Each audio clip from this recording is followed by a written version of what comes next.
If you're tuning in, you're questioning the narrative and yearn for clarity. Welcome. This podcast explores diverse topics, dedicated to unraveling truths with insights from special guests and experts.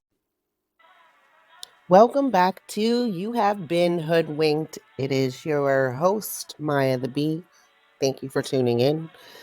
The last few shows have been about Diddy and all this crazy stuff that we've been seeing in the news recently. Again, we've heard things about Diddy in the past. The violence against women is newer to me. I don't remember hearing a lot about those incidences as much as like the homosexual kind of and sex party stuff. But it's all aligning. Everything's coming together now. We've got video footage confirming, because people need to see things to believe them. So we'll see how this whole thing plays out. But for today's show, something completely different.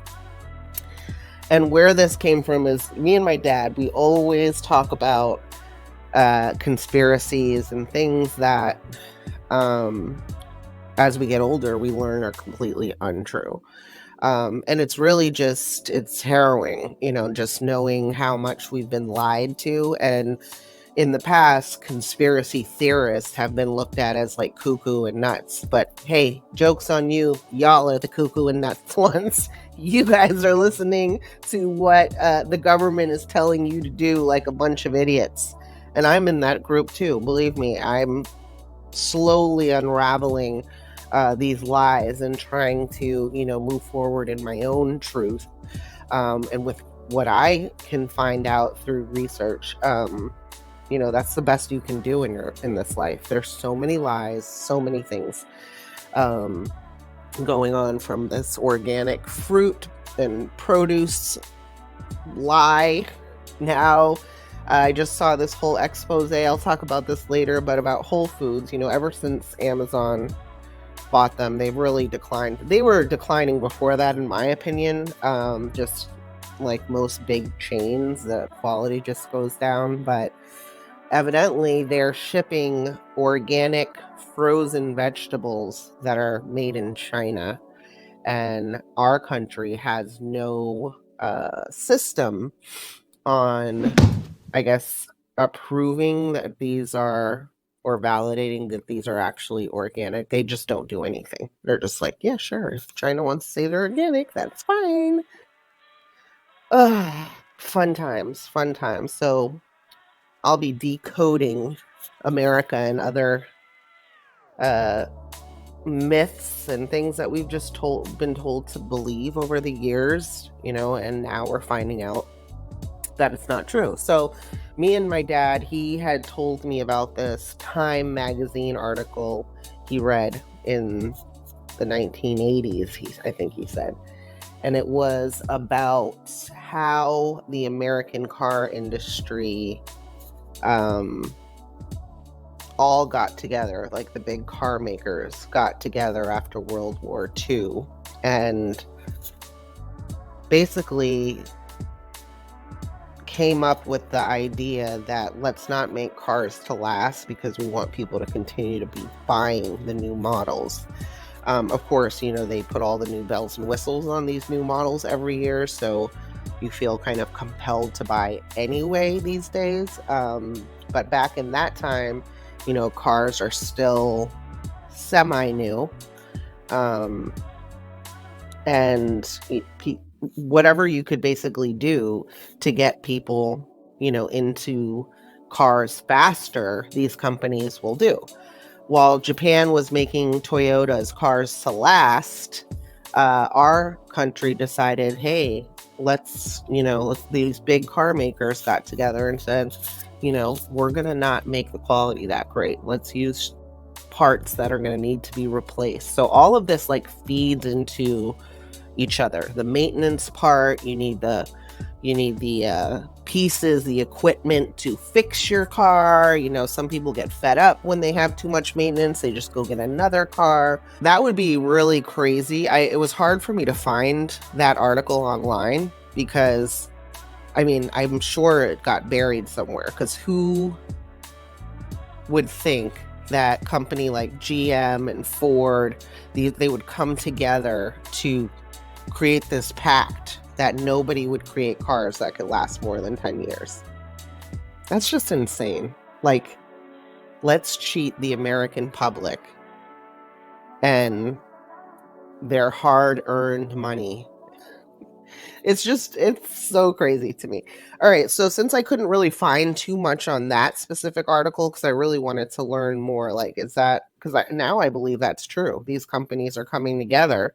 If they can help each other with profit, they're going to do it, even if they're competitors. Today's discussion explores the scandalous history of General Motors and other corporations like Firestone, who covertly conspired to undermine public transit. This is crucial to understand because it reveals yet another instance where corporate greed has manipulated public systems for profit. So, trains and trolleys, they've been out in America since 1827. And that's according to Association of American Railroads. Trains were the backbone of American transit during the golden age of railroads from the 1880s to the 1920s. Then the emergence of automobiles comes along. Cars began gaining popularity in the U.S. after the Ford Model T was introduced in 1908 by Henry Ford. General Motors, GM, was founded in 1908 by William Durant. He also had several other motor car companies, including Buick, Cadillac, Oldsmobile, and Oakland, which was later known as Pontiac. The first car produced by GM was in 1908, and it was a Cadillac. By 1920, in the United States, there were over 8 million car registrations, and this number nearly tripled to 23 million by the end of that decade. So from 1920 to 1930, 23 million cars. Wow, on the road. Initially, cars were seen as unreliable and mostly toys for the wealthy, like most gadgets when they come out. But as they became more affordable, they started to gain traction among the general public. Despite their growing popularity, mass transit systems, primarily trains and streetcars, remained the dominant mode of transportation. Now we're going to shift gears a little bit and talk about this company called National City Lines. You've probably never heard of this, because I've never heard of this company. But let me give you a little history on it. In 1945, National City Lines, NCL, purchased the Pacific Electric Streetcar Company and began converting streetcar lines across the country to bus lines. But was there a deliberate push to make cars more widely adopted? Indeed. The strategy was not just about promoting a new product, but about making the existing mode of transportation less appealing. I just want to, one more time, repeat that. It was not just about promoting a new product, but about making the existing mode of transportation less appealing. So, for example, LA used to be a huge trolley town, and Who Framed Roger Rabbit is actually about that. That's the backdrop of the story. Christopher Lloyd is Judge Doom, and he's the one that's planning these super highways and getting rid of trolley lines. And essentially, that's what they did. LA There's footage of this online, but what they did, and in many other big cities, is they start diminishing the service of those trolleys. So then it becomes unreliable to people. And then people don't want to take them because they're like, hey, I can't get to work if this isn't going to come here every day at this specific time. So they purposely made the service unreliable. The cars were not being taken care of. So people naturally are going to look for a more reliable mode of transportation. So where does that push them? Cars. And then buses. Both cars and buses require the same type of manufacturing in the same type of facilities. So GM actually makes buses, and they also make automobiles. So start putting the pieces together. Let's talk about the conspiracy here. To make cars and buses more attractive, GM and its partners undertook a covert strategy. Because again, a lot of people didn't know that GM was even a part of this company. They formed NCL, whose purpose was to buy trolley and streetcar lines. That is the purpose of this company. Once these lines were under their control, they systematically reduced the service quality, causing communities to perceive these transit modes as unreliable. This deterioration in service nudged people towards buses and cars, both of which GM produces, coincidentally. Supported by essential supplies from Firestone and Phillips Petroleum. So Phillips 66, you've probably seen those gas stations. Firestone makes tires. What do cars and buses need? Gas and tires. So it would only make sense that these companies would unionize in their own way and corner or monopolize the market. Let's go further into this. So from 1938 onwards, NCL entered into exclusive deals and secured funding from companies aiming to boost sales of buses and related supplies. This allowed NCL to buy over 100 electric streetcar systems in 45 cities, including Cleveland, Detroit, Los Angeles, New York, Oakland, Philadelphia, St. Louis, Salt Lake City, and Tulsa. By 1946, NCL controlled streetcar operations in 80 American cities. GM's strategic dismantling of streetcar systems nationwide was a calculated move to dominate the transportation market with cars and buses. This scandal not only reshaped Americans' urban landscape, but also highlighted the profound impact of corporate interests on public infrastructure and the everyday lives of citizens. Now tell me, do you think this is fair? Did you even know this? Another moment in history where I've been hoodwinked. I personally have been hoodwinked. Because then I think about the pollution that we've done to this country.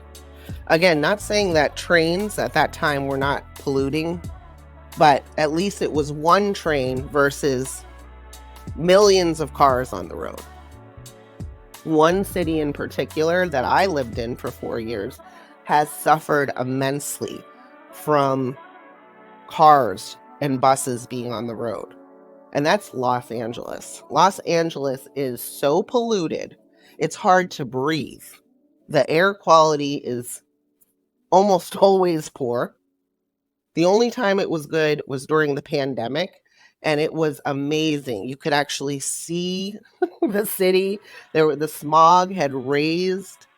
It was so amazing to see, wow, this is what it could be like without all these cars.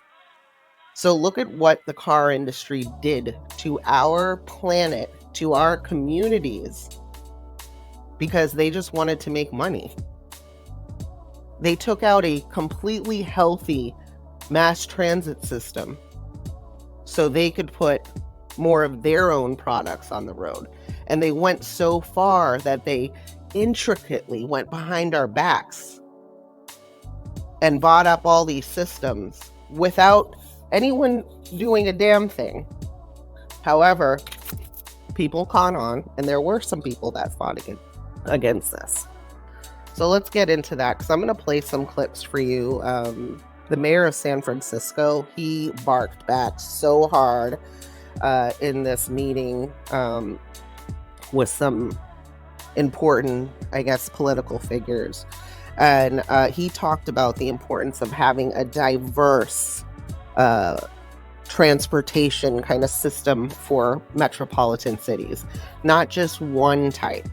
So if you have some people walking, you have some people biking, you have some people in cars, you have some people on mass transit, that's everything in moderation. But when everyone's in cars, it completely pauses the entire grid, if you think about it. The streets are jammed up. It's locked up. Nobody can get through. So imagine if New York City had no public transit and it was only cars. It would be impossible to get in and out. Impossible. It'd probably take 5 hours just to get from the top to the bottom of New York, of Manhattan. It's just upsetting. When I think about it, I'm like, these fucking people, like from the beginning of time, there's been exploitation and just trying to expose it to ride on the weaknesses of people not knowing. That's the worst. Is like, you're going to hide it until it's been exposed. You're going to move in the shadows until the light is shined on you. And it's just disgusting. All right, so let's keep going here, because that's just, the beginning of that story. I want to tell you all a little bit more about the antitrust lawsuit that was filed in 1947. So the United States government files an antitrust lawsuit against GM, Firestone, Standard Oil, and other corporations involved with NCL. The lawsuit accuses them of conspiring to monopolize the sale of buses and related supplies to the local transit companies controlled by NCL. GM and the partners are found guilty of conspiring to monopolize the market for buses and related supplies. However, they are acquitted of conspiring to dismantle and monopolize the streetcar system, even though they did this. And that was the purpose of the company's formation. They were acquitted. And listen to these penalties. And I get it, it's 1949, but still, it seems like nothing. So GM is fined $5,000, and the individual executives that are involved are fined $1 each. What kind of message does that send? That you can do whatever the hell you want in this country. That's the message that it sends. So, through the 1950s, the transition from streetcars to buses continues. Again, still driven by NCL. Many American cities in the 1950s also have significantly reduced or entirely dismantled their streetcar systems in favor of buses and automobiles. So we're like catching this wave because we're told, hey, these streetcars are failing you.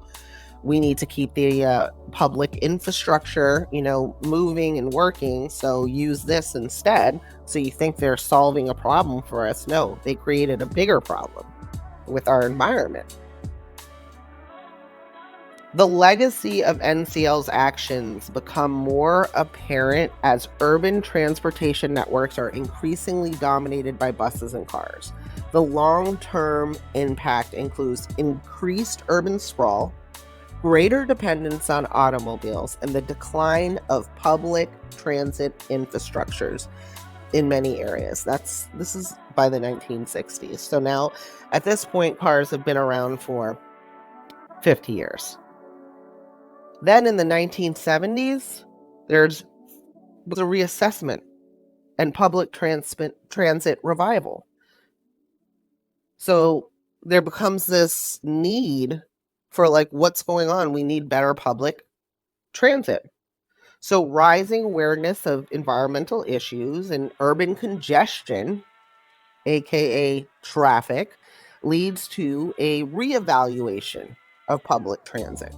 Some cities even begin to reinvest in rail and streetcar systems. Then in the 1980s to 2000s, again, people are still wanting public transit, including light rail and streetcars. In present day, the history of GM and NCL's role in dismantling streetcar systems is often cited in discussions about public transit, urban planning, and corporate influence on infrastructure, which I'm really glad that this story is talked about still. Because if it was up to GM and NCL, they'd love to sweep this up under the rug, you know? So it's important that we keep talking about this and we don't allow things like this to happen. I want to talk a little bit about some of the things that GM pushed and some of the initiatives that NCL pushed during this span of decades that they were, they were pushing this agenda to replace, streetcars with buses and get more cars on the road. All right. So in an effort to get more cars on the road, these car makers like GM and this group like NCL realized, well, we need more roads in order to connect people, because railroads were connecting people. There weren't roads in a lot of areas. So they had something called the Highway Trust Fund, and it was established by the Highway Revenue Act of 1956. And the purpose is to finance the construction and maintenance of the U.S. interstate highway system and other roads and bridges. And the fund is, what they're telling everyone, it's critical for supporting federal and state highway projects. The funding sources, let me tell you where it comes from. So the primary source of revenue is federal excise taxes on gasoline and diesel fuel. Additional revenue comes from the taxes on heavy trucks, truck tires, and truck-related equipment. By the way, Mack Trucks was also part of NCL. Then in 1982, mass transit was added to this Highway Trust Fund. So it supports public transportation. But this is only in 1982. And this was after people fought against this Highway Trust Fund. They wanted the money to be able to be used for public transportation as well. So National City Lines overview. Again, NCL's activities contributed to the decline of streetcar systems and the rise of bus and automobile dominance in urban transportation. The long-term effects. The shift from rail to road transit has lasting impacts on urban development, environmental issues, and public transportation infrastructure. All right, I just wanted to know what ChatGPT had to say if with this command. I asked, what would our planet be like if cars were never developed and we relied solely on trains for ground transportation? And of course, the world would be significantly different in several key aspects. And let's go through this, because some of this stuff was like really enlightening to me. Cities would be most likely denser, more compact. Urban areas would develop around train stations, which we can see in our metropolitan cities like New York, leading to greater emphasis on walkability and public transit. Imagine if we had to walk a little more. Maybe we wouldn't be so fat. Public spaces. So more land would be available for parks, public spaces, and communal areas rather than parking lots and highways. Suburban and rural areas. How would this affect them? So transit-oriented development for suburban and rural areas would be designed around rail lines. Environmental impact. This is obviously one of the most important factors if cars never existed. Reduced emissions, of course, lower pollution. The absence of cars would lead to significantly lower greenhouse gas emissions and air pollution, contributing to cleaner air and less climate change impact. Also, efficient land use. Less land would be consumed by roads and highways, preserving more natural landscapes and reducing habitat fragmentation.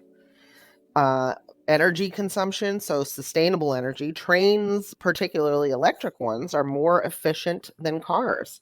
A train-based transportation system could more easily transition to renewable energy sources, further reducing environmental impacts.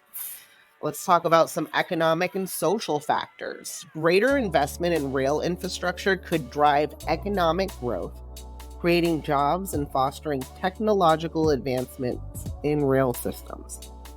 Cost savings. This is for our regular people that live in America. Households would save money on transportation costs without the need to purchase, maintain, fuel, insure personal vehicles.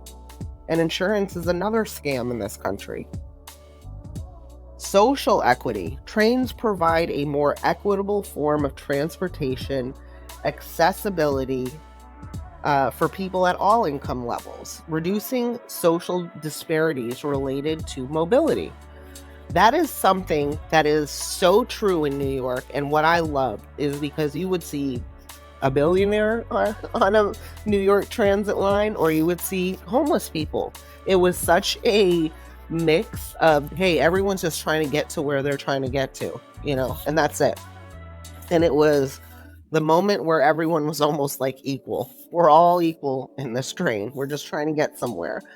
And so I can see, how that kind of creates like, it's no longer, oh, I'm driving a Lamborghini to work, so I'm really important, versus the person that might be walking or riding a bike. So I really like that. And these days, you're like smarter if you're riding a bike or for walking to work. Some of the negatives might be longer commutes. People might have to, travel a little bit longer if they didn't have cars, but all the other benefits seem so worth having that just that in itself is not that bad. Like the active lifestyle, the culture shifts. People are gonna start becoming more down to earth when we're all kind of using the same things and the same modes to get places. It's no longer like, you're a status symbol because you have this or you have that, so there's a lot of benefits if we just as a community of humans said, hey, let's take care of our planet.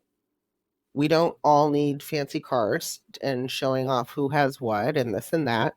Let's do something for the benefit of our humanity.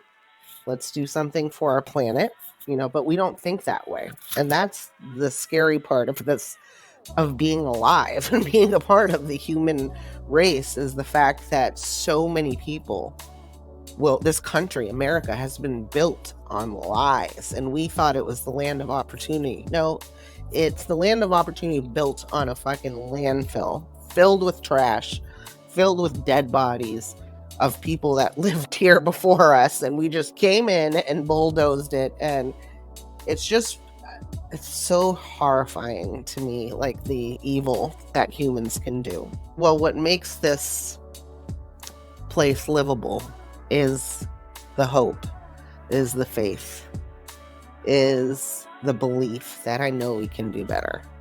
I think we just need more people talking out about this stuff, because humans are magical. We can do such amazing things if we focus on good and what's good for the greater good, not for what's good for me and my family. That is not the way to think. We need to think more as a community, and then maybe we wouldn't be so driven to destroy in order to profit. because that's essentially what this company NCL did.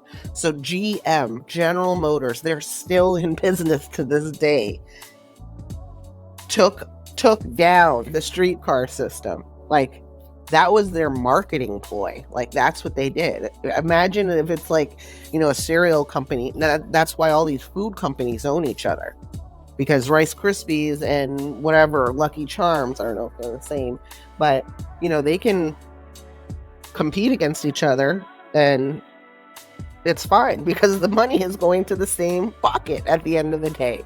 So one Cuban can say, oh, those are so bad for you, you should have grape nuts. Hey, guess what? Grape nuts is going to General Mills too. Again, I don't know if that's right. I do have a food episode coming up. All right, peeps. Well, now you know. If you didn't know before, GM was behind the assault on public transit. Go ahead and Google it. There's a bunch of different documentaries on this. If you Google it, Taken for a Ride is a really good one. That one I had watched over the weekend. There's tons of old articles from even older than this, but I was looking at things in the 1970s and 80s about predictions about what cars are going to do. And it's like, you assholes didn't listen. It's actually happening, it seems like we're just reactive here. We let people run amok and then we try to clean it up after it's completely fucked. But we're going to look at the glass half full. We can do it. We can completely turn this place around. This earth can be fixed. This earth can be saved. Humanity can be saved. Just continue to educate yourself. Again, Google things immediately. If you don't, if something's not sitting right with you, there's probably a reason. So make sure that you are constantly questioning things. I mean, not to the point where you're exhausted, because you can get completely burnt out from uncovering, all these different things that you were just told were true. It's just depressing. But try to stay in the light. Try to stay in the good part of humanity, the great part of our wonderful planet. There's so many wonderful things to celebrate here and so many great people and accomplishments we've done as humans. But then there's a lot of things that are just completely just disparaging. You're just like, wow. Anyway, y'all, I've talked a lot for this episode. I hope you enjoyed it. I hope you learned something. I hope something was stimulated in you that makes you want to go question something. If not, I still appreciate you tuning in. Until next time, stay informed and stay safe. You have been hoodwinked.